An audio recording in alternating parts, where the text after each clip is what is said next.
তো এখন আমি যাচ্ছি ঝিঙ্গা বিকতে। পিকআপ ভ্যানটাকে ওভারটেক করে দিলি, তার কারণ ও দাঁড়ান ছিল।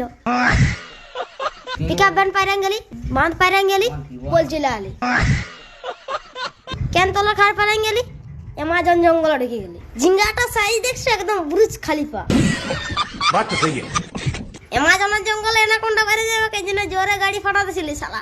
গাড়া ঢুকে গেলে এখানে পড়ে যাচ্ছি। পুষ্পা দামদার আগে আগে যাচ্ছে, বিড়িটা কেমন টানছে দেখো, বস বস। সামনে দেখা গেল একটা পাড়া, পাড়াটার এধারে ঢুকলি সেধারে বাইরে গেলে।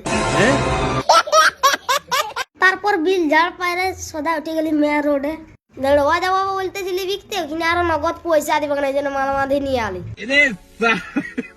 মালমা দিয়ে বিকি এত টাকা পালি, তাহলে ডুবাই লেগলে কত টাকা পাতি। ডুবাই বিকতে গেল আমাকে এরোপ্লেন যেতে হবে, ওইটা আমার বাজেটের বাইরে, ওই জন্য গেলি না। আমার টাকা আমি আগে আলাদা করে লি, 20 টাকাটা আমার আর বাকি পয়সা ঘরের লোকের। তারপর ধেড়ুয়া চলে এলাম পরোটা খাতে। আল্লাহ কিছু খায় না, পেটটা চুই চুই করছে।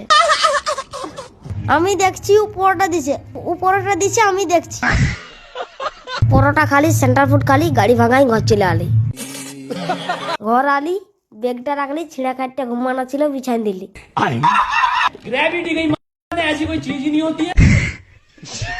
আরে না সরি, খাটটা বিছানা ছিল, আমি ঘুমাই গেলি।